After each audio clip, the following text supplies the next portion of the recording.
वाले हैं हम लोग, इस क्वेरीज यूज़ करने वाले हैं। देन क्लास बनाएंगे ओरेकल कनेक्शन, ठीक है। पब्लिक स्टैटिक वॉइड में ट्राई, ये हमने क्या कर दिया कि कोई एक्सेप्शन आए तो एक्सेप्शन थ्रो कर दे, इसलिए हमने इसको ट्राई ब्लॉक के अंदर लिया। क्लास डॉट फोर नेम, ये चीज़ें फिक्स रहती हैं, आपको जो है ना याद रखनी पड़ेंगी, रटनी पड़ेंगी कि ये फिक्स है, सबसे पहले क्या आएगा फिर क्या आएगा। Class dot four name Oracle dot JDBC driver dot Oracle driver. Second क्या आएगा, कनेक्शन जिसका कौन बन गया, driver manager dot get connection, ठीक है। और इसी के अंदर है ये URL comma user name comma password, ठीक है। फिर दो स्टेप्स हुए। थर्ड स्टेप क्या है, स्टेटमेंट। स्टेटमेंट STMT जो भी लेना है आपको, स्टेटमेंट कौन dot create statement, then result set, ये इससे ऊपर वाला statement dot execute query, select जो भी आपका टेबल है उसका नाम, डेटाबेस का नाम, वाइल ये वही सेम चीज़ है, इसको कंबाइन कर दिया, कनेक्शन को क्लोज कर दिया। ये सब कुछ ट्राई ब्लॉक के अंदर किया हमने। अब कैच करेंगे, अगर एक्सेप्शन है तो उसको कैच कर लेंगे, ठीक है। तो सिंपली एक, इसको मैं अभी करके दिखा नहीं सकता क्योंकि डेटाबेस इसके लिए क्रिएट करना पड़ेगा पहले। तो आप लोग ट्राई करना, डेटाबेस एक MySQL इंस्टॉल कर लेना, फिर आप उसमें डेटाबेस क्रिएट करना, एक टेबल क्रिएट करना, फिर कनेक्शन करके देखना जावा के थ्रू, ठीक है। ये सिंपल क्या करेगा कि जो इन टेबल है उससे सारा डेटा फैच कर लेगा और आपको डिस्प्ले कर देगा।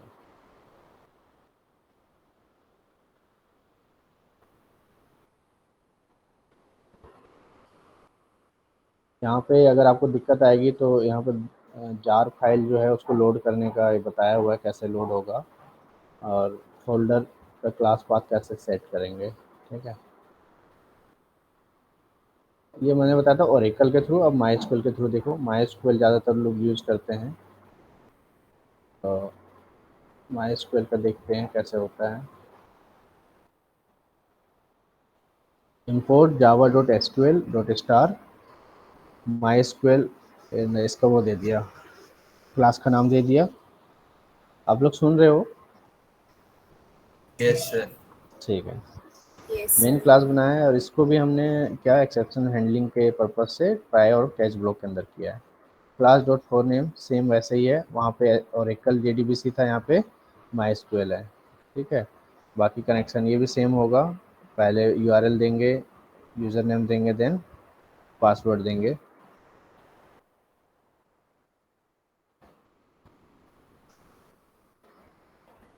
ये क्या है, डेटाबेस का नाम है, ये जो दिया ना यहाँ पे, ये देखो कनेक्शन करने के बाद डेटाबेस भी किस डेटाबेस में जाना है तो स्लैश करके लिखते हैं आप। देन स्टेटमेंट यहाँ पे बनाया, देन रिजल्ट सेट में भी सेम क्वेरी चलाया हमने, ठीक है। सब कुछ सेम है, बस हमने MySQL यूज़ किया इसलिए MySQL यूज़ कर दिया था वहाँ पे। ये भी सेम काम करेगा, तो डिपेंड करता है आप कौन सा डेटाबेस यूज़ कर रहे हो, उसके हिसाब से आपको कुछ चेंजेस करने पड़ेंगे लाइंस में कनेक्टिविटी के लिए।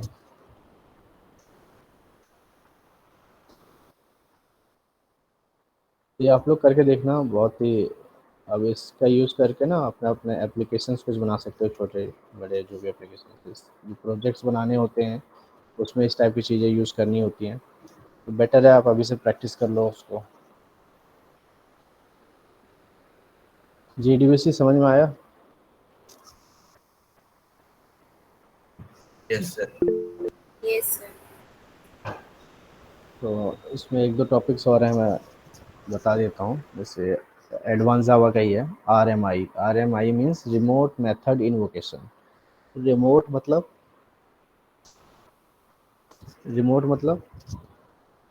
सर किसी डिस्टेंट एरिया से।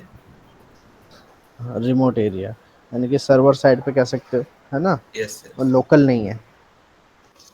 मेथड मतलब फंक्शंस, इन्वोकेशन मतलब कॉल करना। कॉल करना, तो हम किसी फंक्शन को रिमोटली कॉल करेंगे, ठीक है, इसके थ्रू। तो ये RMI एक API है that provides a mechanism to create distributed application in Java. Distributed application क्यों? क्योंकि एक जगह पे नहीं है, है ना, मल्टीपल जगह पे, इसलिए distributed. RMI allows an object to invoke methods on an object running in another JVM. Distributed है तो दूसरे JVM से भी हम इसको इन्वोक कर सकते हैं. RMI provides remote communication between the application using the object stub and skeleton. ये आपको याद रखना पड़ेगा, ऑब्जेक्ट्स के नाम है stub and skeleton. जब एडवांस जब आप जाओगे ना उस टाइम पे ये चीज़ें यूज होती हैं. तब क्या करता है? It initializes a connection with remote virtual machine. It writes and transmits the parameters to remote virtual machine. It also waits for the result. It reads the return value or exception, and it finally returns the value to the caller. Skeleton क्या करता है? It reads the parameter for the remote method and invokes the method on the actual remote object and writes the and transmits the result to the caller. Machine A और machine B, ठीक है, उसके बीच में internet के through हम connection कर रहे हैं, कम्युनिकेशन कर रहे हैं. यहाँ स्टब है, यहाँ स्केलेटन है. तो यहाँ से अगर रिक्वेस्ट जा रहा है तो ये रिक्वेस्ट को फुलफिल करेगा. ठीक है, यहाँ से अगर कोई रिक्वेस्ट जा रहा है यूजर साइड पे, फॉर एग्जांपल यूजर नेम क्या है, पासवर्ड क्या है, तो ये फुलफिल करेगा, तब फिर कनेक्शन बनेगा.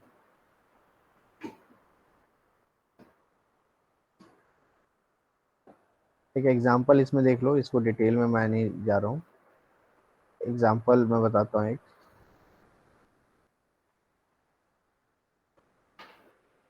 एक एग्जांपल है, इसमें क्या किया हुआ है, 6 स्टेप्स पहले देखो आप.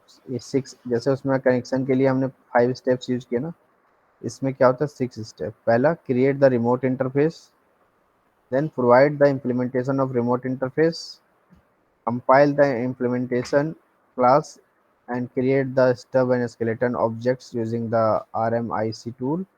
Then start the registry service by RMI registry tool. Create and start the remote application, then create and start the client application. 6 steps follow करके प्रोग्राम करेंगे.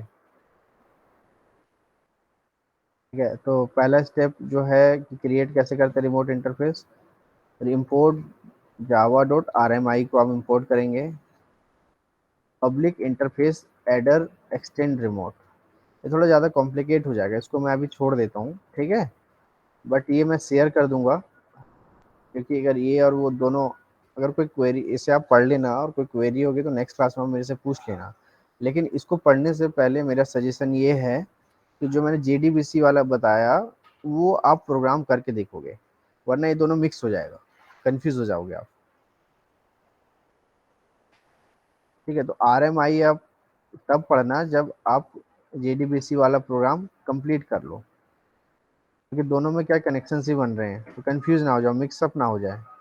देखो दोनों में सेम चीज़ें हो रही है ना, तो आप कंफ्यूज नहीं होना है, इसलिए आप पहले वो कंप्लीट कर लो.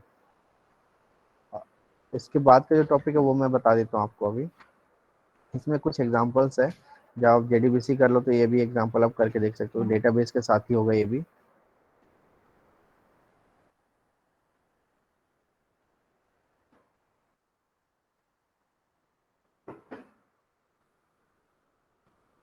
इसके बाद आएगा एक टॉपिक सर्वलेट. सर्वलेट में क्या होता है, सर्वलेट से क्या समझ में आ रहा है, सर्वर साइड का कुछ है ना.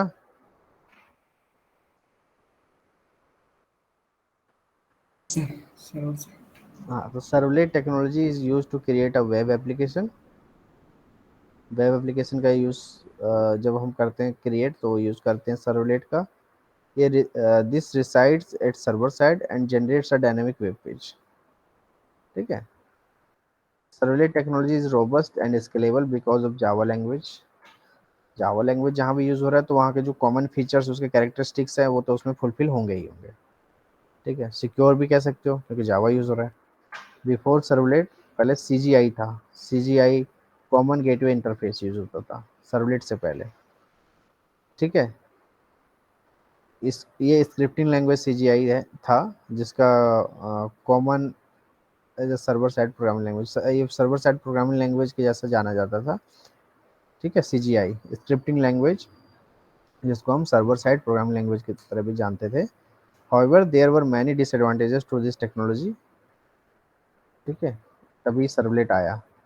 Many interfaces and classes in servlet API such as generic servlet, HTTP servlet, servlet request, servlet response, ये सारे सर्वलेट के एपीआईज हैं जो यूज़ होते हैं। तो सबसे पहले अब देखो, समझो इसको थोड़ा और डिटेल में कि सर्वलेट होता क्या है। सबसे पहले सर्वलेट एक टेक्नोलॉजी है उस जिसका यूज़ करके हम वेब एप्लीकेशन क्रिएट करते हैं। दूसरा कह सकते हो सर्वलेट एक एपीआई है सर दैट प्रोवाइड। ये जावा का फ्रेमवर्क है क्या? अभी तो मैं बता ही रहा हूँ, फ्रेमवर्क तो नहीं बोल रहा हूँ ना, अभी तो मैं बता रहा हूँ क्या क्या है ये। और ये एडवांस जावा के अंदर आता है। अभी तक हमने जो किया था वो कोर जावा के थ्रू हम कर रहे थे। ये जो मैं बता रहा हूँ जेडीबीसी से, वो एडवांस जावा के टॉपिक्स हैं,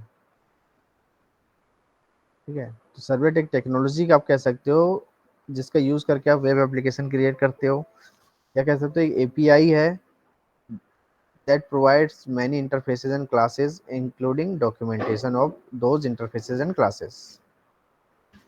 Servlet is an interface, एक interface है that must be implemented for creating any servlet. एक interface भी है ये। servlet एक class है, देख रहे हो आप servlet कितना क्या क्या चीजें हैं, that extend the capability of servers and respond to the incoming request. It can respond to any requests. Servlet is a web component that is deployed on server to create a dynamic web page. तो आप इसे क्या कह सकते हो? Servlet is a technology, API, interface, class and web component. इतनी सारी चीजें हैं, इतनी सारी फंक्शनैलिटीज है इसके अंदर।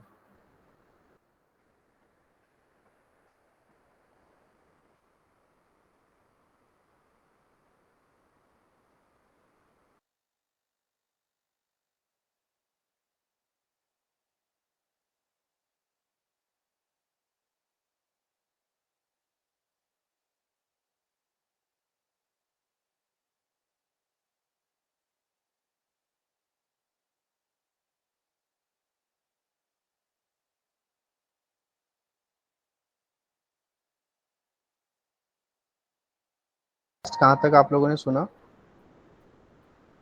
सर्वलेट बता रहे थे सर। सर्वलेट बता रहा था मैं। तो सर्वलेट का मैंने बता दिया कि सर्वलेट क्या क्या है। आपने सुना तो सर्वलेट क्या क्या है, मतलब सर्वलेट एक टेक्नोलॉजी भी है, एपीआई भी है, इंटरफेस भी है, क्लास भी है और वेब कंपोनेंट भी है। ये आपको बता दिया था। Yes, sir. ओके। तो अब मैं पूछ रहा था कि वेब एप्लीकेशन क्या होती है। वेब एप्लीकेशन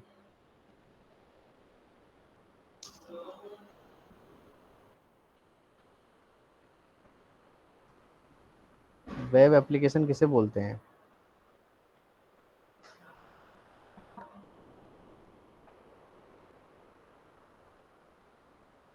बताओ आप में से कोई। सर जो सर्वर पे रन होए। सर्वर पे रन हो तो वेब एप्लीकेशन क्यों जरूरी सर्वर पे रन होगा?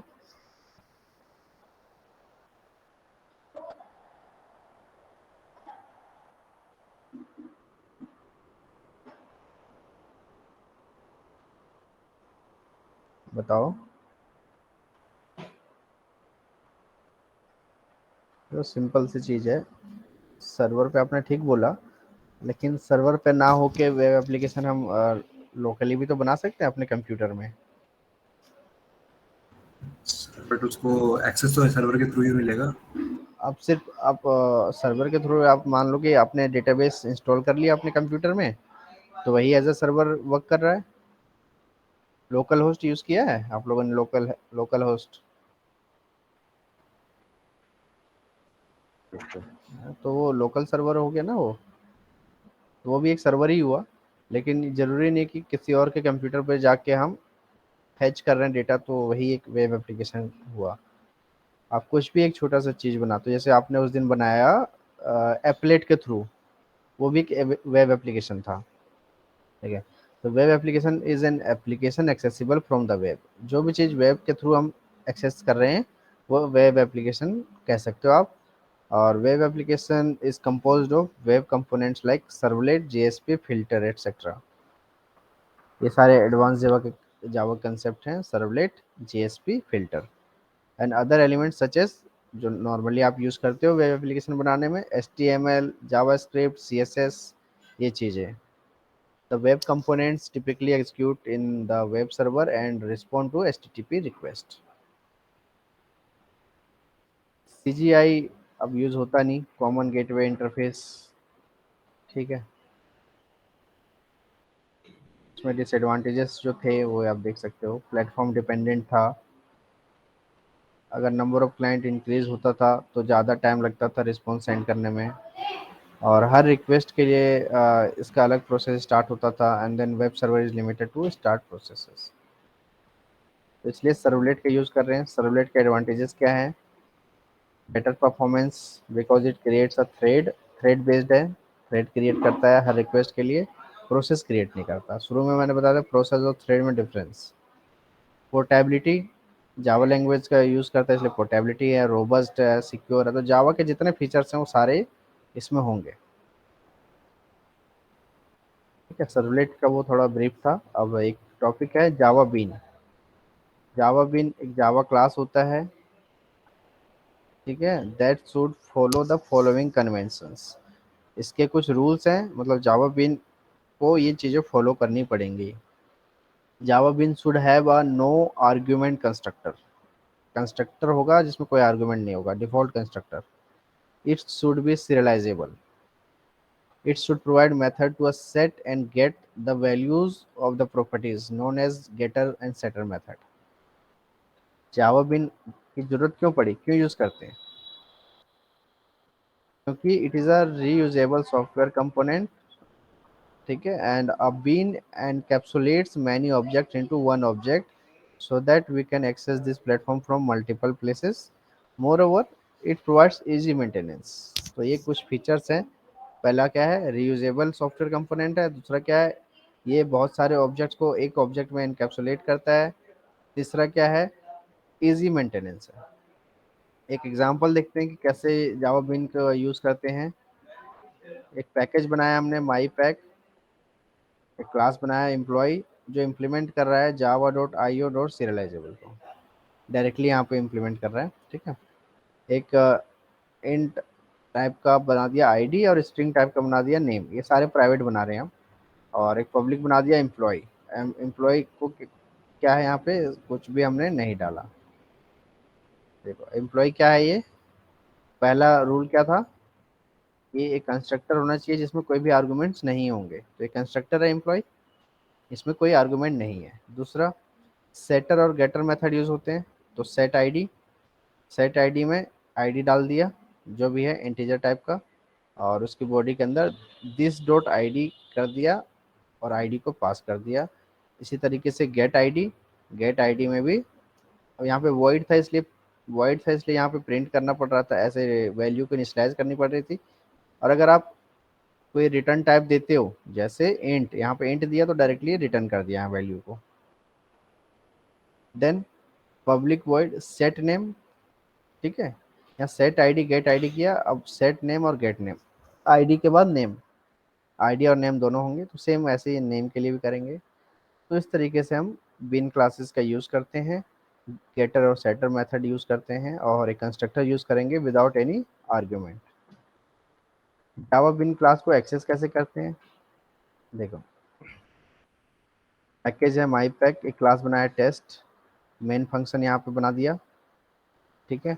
एम्प्लॉय, यानी एम्प्लॉय क्या है, हमारा क्लास था, उसका क्या बनाया ऑब्जेक्ट, और यहाँ पे इनिशियलाइज कर दिया।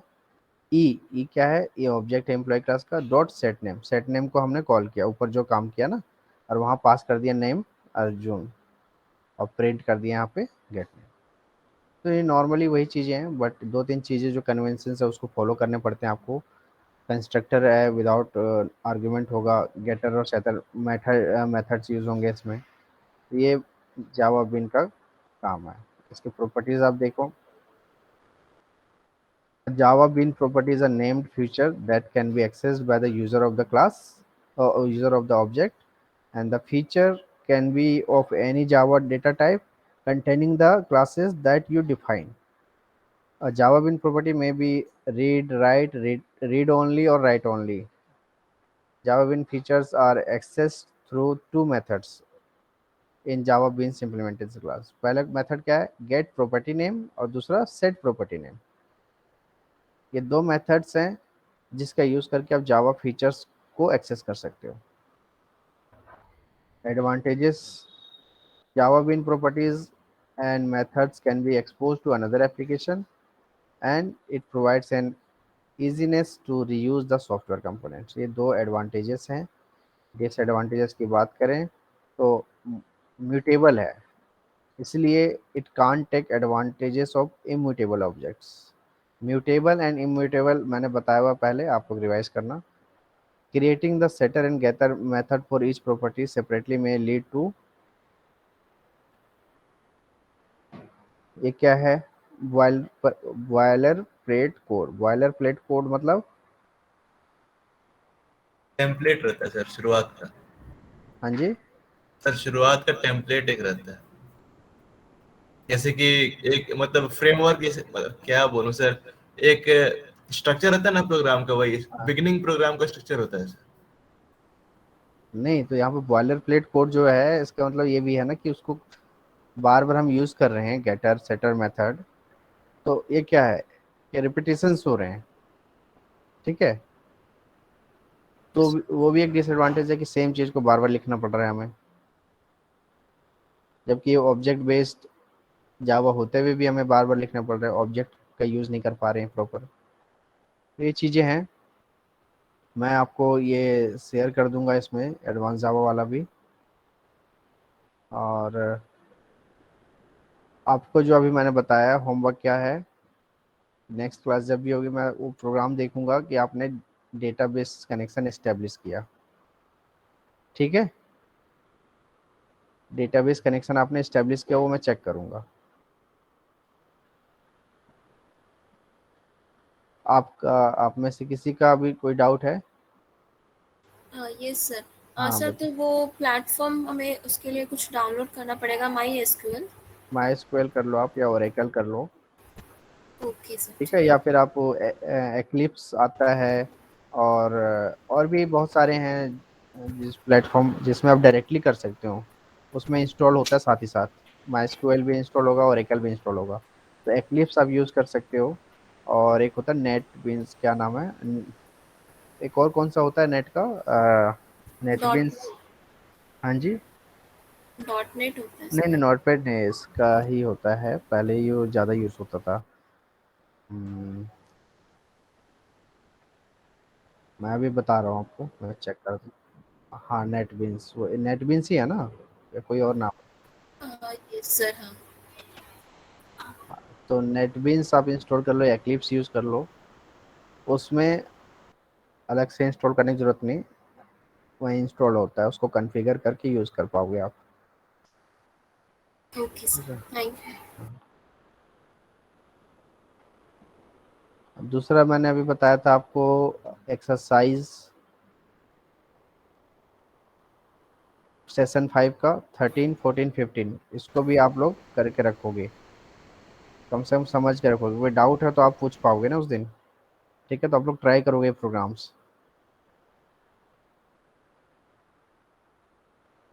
तो अभी तक जितने प्रोग्राम्स कराए हैं वो सारा रिवाइज कर लेना आप,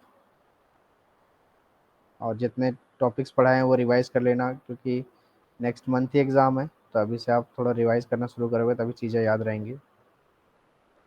पास्ट जो प्रीवियस ईयर क्वेश्चन पेपर्स है वो आप देखना शुरू करो, ठीक है. आज जो करवाया किसको किसको समझ में आया, थ्योरी पार्ट भी और प्रैक्टिकल भी?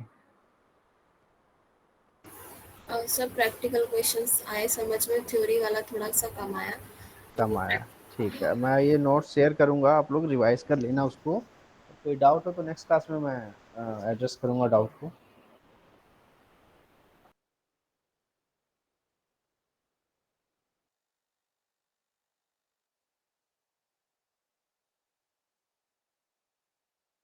अब साथ ही साथ बताते भी रहोगे क्या कर रहे हो, बाकी को समझ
कौन से वाले लिंक पे किया था? Backup site HTTP। ठीक है।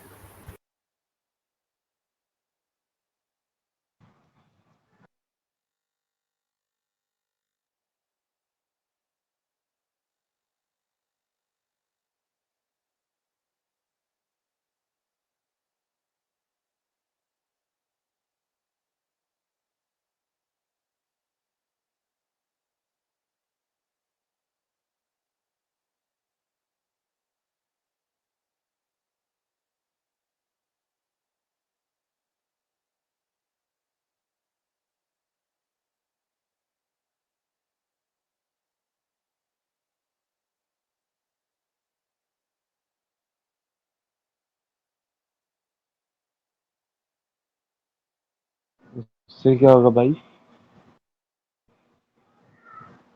किस चीज के लिए यूज है भाई?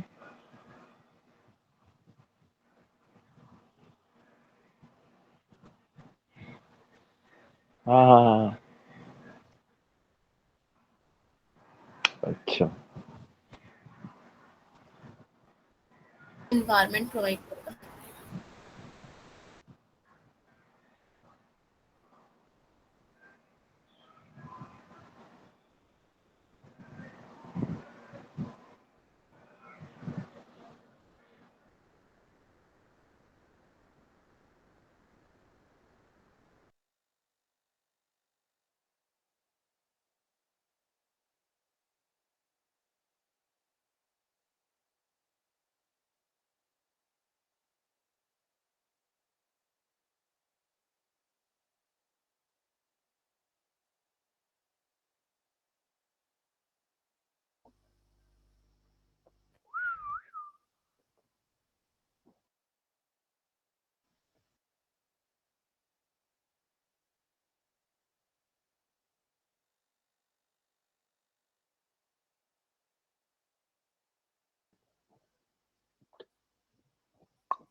ऊपर 340 ऊपर डाउनलोड हो रहा है क्या कुछ?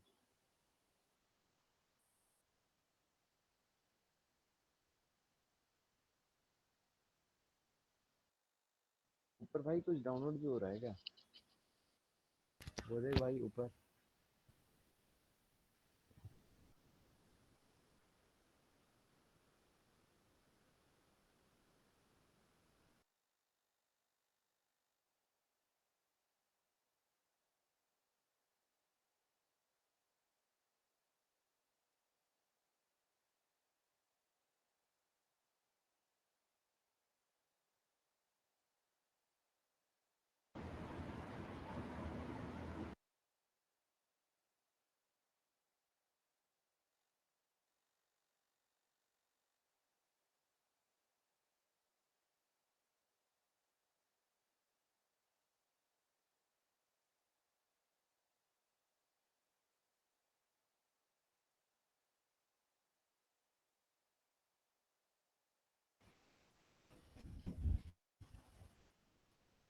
अरे ऊपर भाई कुछ डाउनलोड भी हो रहा है। वो देख ऊपर, वो डाउनलोड होना ही है।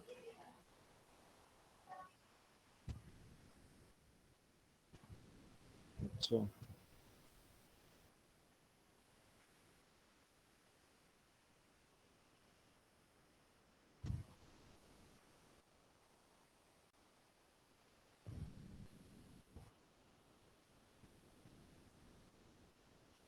अच्छा।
मेरा तो HTTP वाले से किया तो हुआ नहीं, फेल्ड हो गया। नहीं।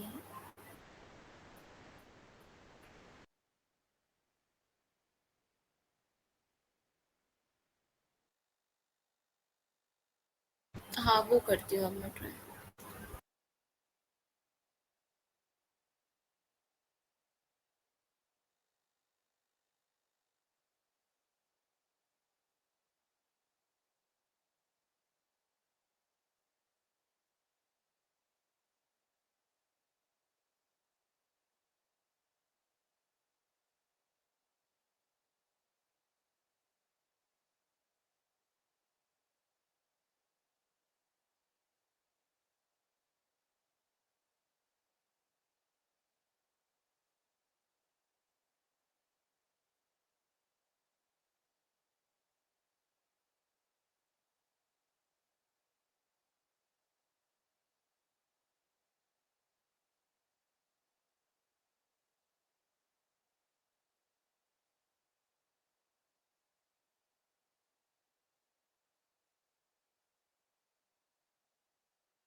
इस तरीके से आप लोग ना सबसे पहले इंस्टॉल करना और खुद करके देखना, प्रोग्राम तो ज़्यादा समझ में आएगा।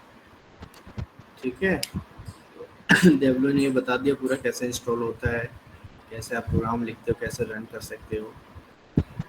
आप लोग खुद भी ट्राई करना अपने सिस्टम्स पे, तो ज़्यादा क्लैरिटी आएगी।